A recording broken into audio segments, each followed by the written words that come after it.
All right, without any further ado, we'll get to the fun, meaty part of the meeting by turning the virtual microphone over to our good friend and business partner at Media Minefield. Kristi Piehl is a wealth of wisdom when it comes to communication, reputation, and media altogether. So Kristi, I'm so excited to hear from you. Thank you for being here to share your wisdom with us. I'll go off mic and hand it over to you. And I'm not sure if you're planning to share slides, but if Jess will turn off her slide share. Okay, there you go. Take it away. Awesome. Thank you. It's a joy to be with all of you today. I'm not sure what is more impressive, the fact that I am taking something that I talked to executives for 3 hours and trying to get it down to something that I can really arm you with some great information, or the fact that I've hidden an Easter egg for the Santa situation in my background. So there is a Santa hat hanging back there because they told me that this was going to be on YouTube. And I'm like, July 4th, me in an ugly sweater, that might be awkward. So we all know there's a Santa hat there. And people in July won't think that it's odd that I'm in, an awkward sweater. So yes, my name is Kristi Piehl. I'm excited to be with you all. I'm the CEO and founder of Media Minefield, and I'm excited to give you some information today about something that so many people are talking about. You may have seen, before I start sharing my screen, recently the Harvard Business Review front cover, build your personal brand. And I'm really passionate about talking to leaders, how they can grow their businesses, improve their retention, improve their hiring pool, improve their bottom line, top line, by focusing in on online personal brand for leaders, which is something that not a lot of folks are talking to. And before I share slides, one more thing. I love the Integrator Community. I sit in the visionary seat. I founded my company. Without my integrator, who I magically found because the universe blessed me more than 10 years ago, this business would not be where it is. So he is the yin to my yang. And Doug, I know you help Mark, my integrator, a lot. So thank you for that. I have a heart for all of you, because if your visionary doesn't tell you thank you, thank you. All right, here we go. All that fun stuff out of the way. Everybody can see my screen. There we go. Fantastic. All right. So Media Minefield is the company that I founded after I lost my job in television news. I was laid off in late 2008. I was an investigative reporter. I had been at several different TV stations locally, nationally, around the country. And one of the things that I saw when I was on the other side of media was how public relations is flawed, broken. And I started this company because I really have a passion for helping people and brands. I'm absolutely an entrepreneur at heart, and I love news. I love media, and social media is something now that is such a significant part of our business. So today, my goal really is to give you some meat so that you can understand the concept, what is out there trending in the marketplace. You can bring something back into your businesses that is valuable, and that you can help elevate visionary and your leadership teams so that you can help improve the business, which I know 2IC folks, that is what you want to do all day long. So Media Minefield, we are based in just outside of Minneapolis, Minnesota. We have clients all across the country. I'm going to show you exactly kind of where we fit in the PR space, because it's one of those big umbrella things that mean a lot of different things to different people. I'm really proud of our team, what we've built. We help businesses from 10 million to multi-billion dollar publicly traded brands, specifically in a few different areas. Of the different awards and great places to work and these types of things, I am most proud of the awards that we receive from our employees, because you can't game those things. And it is our mission here to unlock the power of stories to positively impact lives. And I take that very seriously. I want to impact the lives not just of our clients, but also of the people who choose to bring their careers here. All right, let's get into the story-centric marketing concept. So this is when we think about PR and the part of it that we play in. I just want to explain these terms to you so that you have a little bit of framework as we move through the concepts. So specifically, the earned side of this wheel on the left there is the kind of media coverage that you're not paying for. But we're today focusing on owned media. There are very few things in our world that we can completely control. And one of the things that we can control is what people find out about us and our companies online. We know that the online resource, the Google, Bing, all these different ways that people are understanding and coming in contact with our business, that is the lobby, the front door of our business nowadays for most people is a Google search or a website search. So we want to make sure that we are leveraging that to a full potential and that we also are using what is being put out there to the benefit of the business. So as I talk to different CEOs across the country and as I work with executive teams about how to do this work, I start with a definition. And the definition I start with is the social CEO. So a chief executive officer, and I want you to think about just chief officer leaders.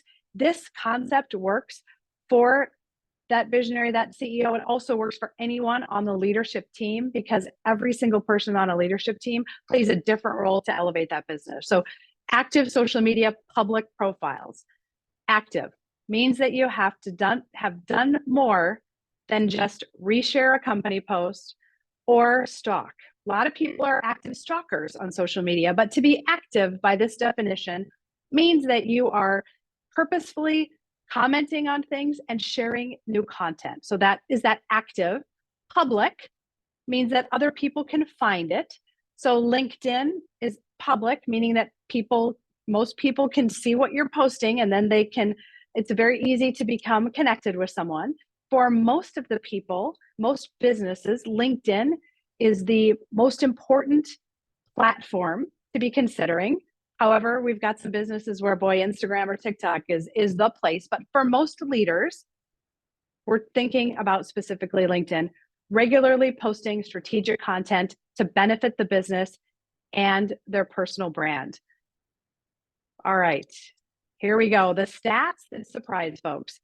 A CEO's reputation is directly responsible for 44% of a company's market value.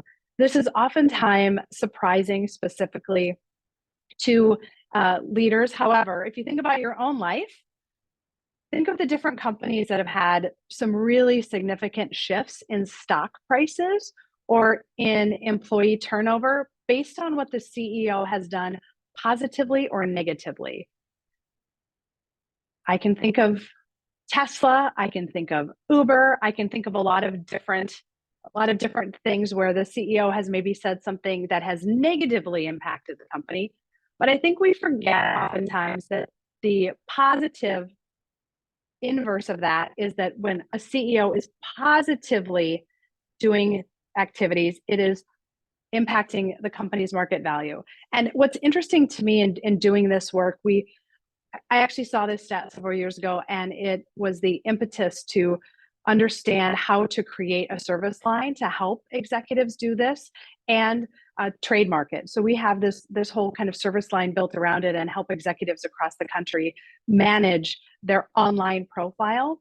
And what's changed in the last few years for us is that we have had venture capitalists, we've had bankers reach out and hire us to help educate a CEO and to help elevate a CEO or a leadership team's online profile in advance of a sale. Because when a sale event or an exit event happens, one of the things that the buyer is purchasing is the online reputation of any leaders who are staying. So that is something that is new in the last couple of years that I just wanted to share with you. More stats. 82% of employees research a CEO's online presence when considering joining a company. Where do they search? Company's website, CEO's LinkedIn, and Google. When I talk to executives about this, they always understand the concept that when they're making new hires, and many HR processes now include a social media screen of any potential employees. It's part of many routine background checks now. A lot of times executives forget that is a two-way street, and potential employees are doing the exact same thing. They are Googling and they are looking up the executives of a company. And when I talk to folks about this, there are oftentimes people who just don't like this. They are of an age group where they weren't digital natives. You know, people who are entering the job force now, the workforce now, they can't imagine life with a phone that had a cord on the wall. They have in their entire life had access to any bit of information they want from their phone. So some people just don't like this. They just don't like the reality that employees now have access.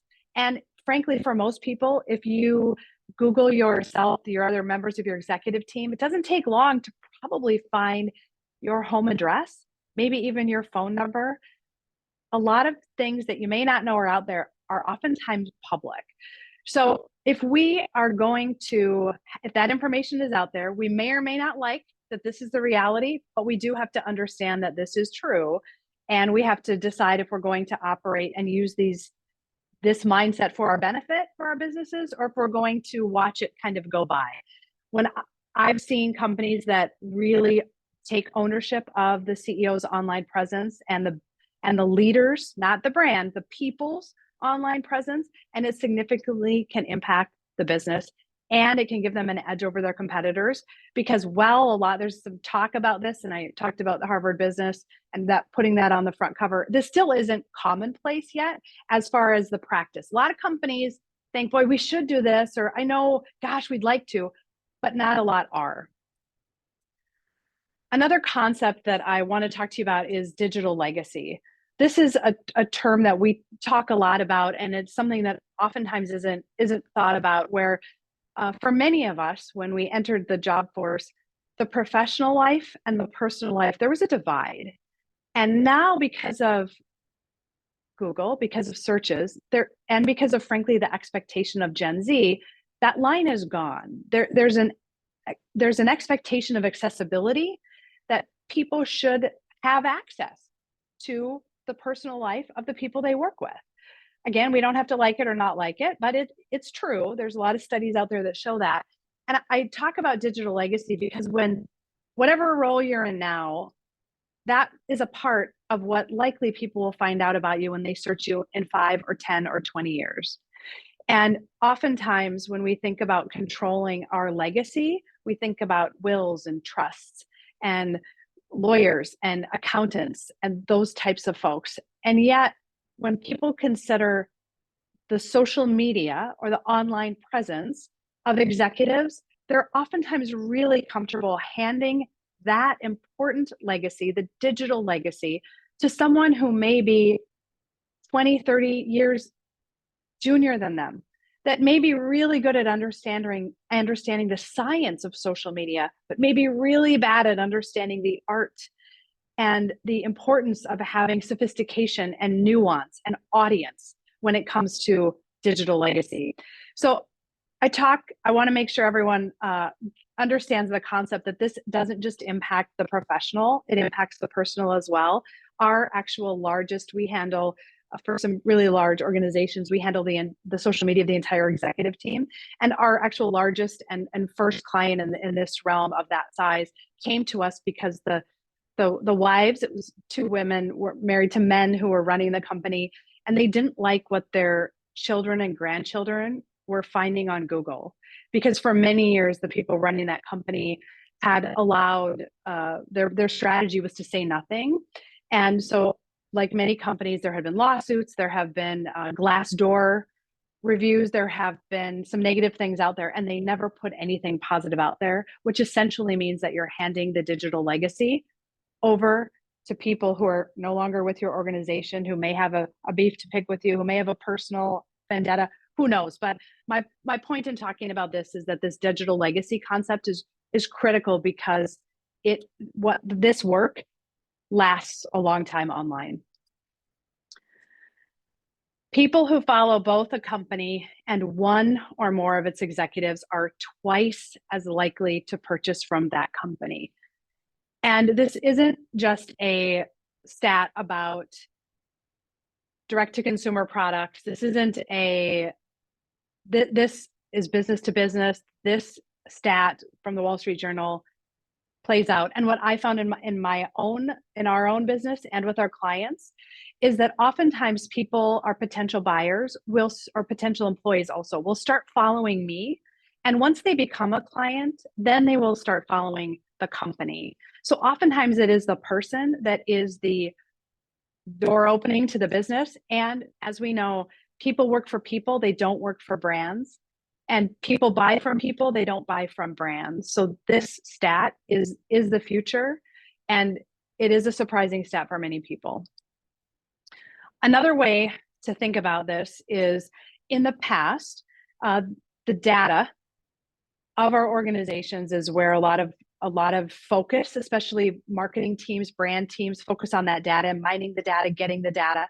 And then it's oftentimes sorted, and your visionary may be asking for, you may be in charge of people in your 2IC community, may be in charge of sorting that data and getting it information so that people can be informed.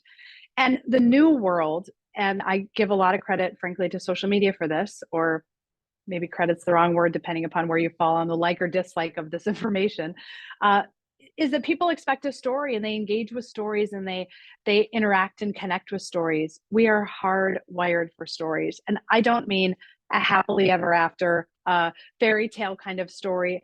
What I'm specifically talking about is if someone does a Google search or gets on a website, they are digitally building a story. They're digitally going through someone's social media or a company online presence, and they're telling themselves a story. And my point in all of this to you is that it's really critical for businesses now of the future to control the story that people are finding. As an activity, I oftentimes in a room will have, or it's a fun maybe with family and friends over the holidays. If you bring up your social media platform that is the most conducive to business, so maybe it's LinkedIn, and you pull up your LinkedIn profile and pass it to someone else and ask them the themes that they're getting in about 10 seconds, which is about how long people look at things, right? And see if do they understand what you do? Is the language so jargony that they can't even make a connection? They're probably telling a story to themselves that may not be the story you want out there. So by managing and controlling a digital presence and focusing on the online presence of the people, you can craft a story that helps the business.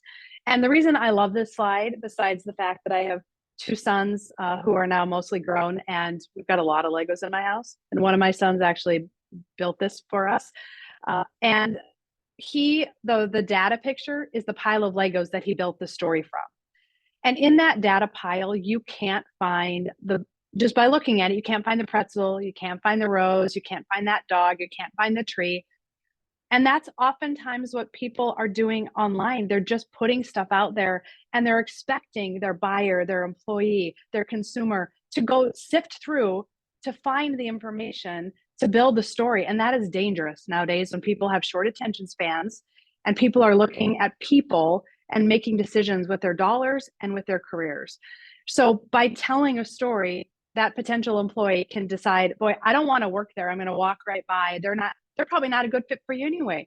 But you want those ideal people who will buy from you, who will invest in you, who will join your teams, to know that, boy, this is a place where I can walk in and I belong and I can make an impact. And that means we have to control the story. We have to control what people are finding out about us online. We have to craft that.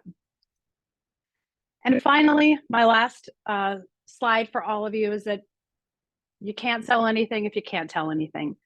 That story that is out there is so critical. It's just so important. And it is something that, unlike many parts of our business, we can't control. We can't control the climate of the presidential election. We can't control what's happening in Israel right now. We can't control what's going on with COVID, but we can control what people are finding out about us online. And that is a place where people are making decisions. So let's make sure that we are in charge of that. And if you can control your search, you can control your story. And oftentimes in your role, most of you are back of house folks and you don't want front of house, but you're probably in roles where you are an influencer. And when I say influencer, people think Kardashian or they think one of the Paul brothers, but it really is critical to understand that if you have influence in a business, on a team, you are an influencer. And the important part about being an influencer is that people will be influenced by you. And I encourage you to take ownership of your digital legacy, your online presence, get really intentional, strategic about it. And we have a newsletter. We have other things that can help you. We're just putting out a newsletter monthly with some thoughts about this. You can certainly email me. I can provide you with more information. Jenna is going to email out some more resources so you can have more information about this. And if you go to our website, you can sign up for that newsletter, and that we don't do anything else with your information. Obviously, I just want to make sure that I say it out loud. We are in the teaching, learning space. I want great companies to be educated about this so that they can have an edge up over their competitors. And by being part of this authentic community, I know that all of you are passionate about being great companies and being involved in great companies. So I thank you for the time. It was awesome to be part of your sweater event, and props to those of you who are crushing it with this competition. So thank you.